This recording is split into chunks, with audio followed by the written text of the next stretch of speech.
Sampah-sampah yang mengotori dan mencemari laut Indonesia harus diberantas, supaya sampah tak menggurita, lalu semakin merusak lingkungan dan kehidupan.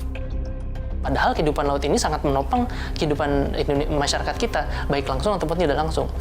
Dulu kan ada riset dari penelitian Ibu Susi ya, dari KKP waktu itu memang menyatakan sampai ratusan, bahkan sampai ribuan triliun potensi yang ada di laut Indonesia. Nah ini sangat terganggu. Sudah terganggu karena pencemar yang lain, terganggu karena sekarang ada isu climate change, ditambah dari isu sampah. Mau sehancur apa lagi kita melihat laut Indonesia ini?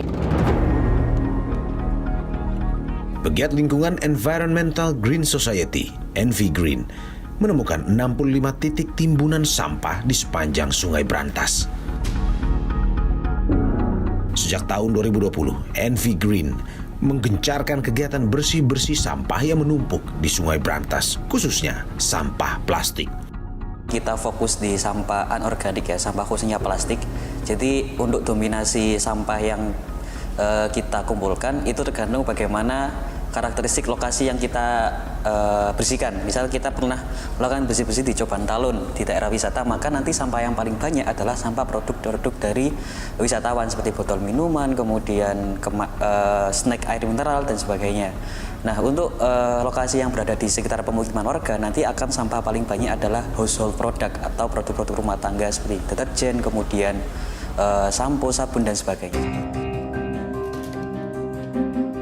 Sampah organik, kemasan sekali pakai, serta produk rumah tangga mendominasi. Ini jelas memengaruhi kualitas air sungai dan biota yang hidup di dalamnya. Sampah membuat wajah Sungai Brantas jadi buruk, tercemar, dan beracun. Padahal sungai ini juga dimanfaatkan sebagai pemancingan warga, mandi, dan mencuci. Sekali membersihkan sungai, 100 hingga 200 kg sampah didapat. Karenanya, ENVI Green butuh hingga 20 orang yang bahu-membahu untuk memunguti sampah-sampah itu. Aliran Sungai Brantas akan bermuara di Laut Jawa dan Laut Hindia. Bayangkan jika aliran air sungai bercampur sampah ikut terbawa ke sana. Berapa banyak lagi beban sampah yang akan diterima laut kita? Selain menggencarkan bersih-bersih sampah, edukasi juga disosialisasikan agar warga tak sembarangan membuang sampah ke sungai. Bersih-bersih sampah emang nggak sepenuhnya menyelesaikan masalah. Karena sejatinya kita memerlukan 3 instrumen gitu ya, antara produsen, kemudian konsumen sebagai masyarakat itu sendiri ya, terus dari pemerintah juga.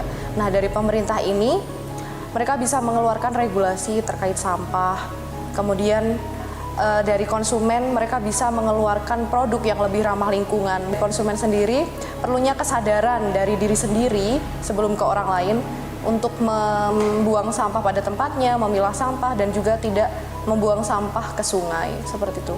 Memang kesannya simple, tapi ketiga instrumen ini tidak boleh miss gitu. Jadi harus saling berkaitan, harus saling terintegrasi.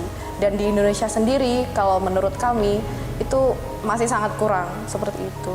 Jadi dari regulasinya juga masih sangat lemah, kemudian dari produsennya juga masih seperti itu saja, tidak ada perubahan, serta masyarakatnya sendiri malah lebih parah lagi. Mereka banyak kan yang cenderung menyalahkan pemerintah, tetapi mereka tidak sadar gitu bahwa sampah yang dihasilkan itu juga banyak jumlahnya. Mereka juga yang mencemari lingkungan gitu.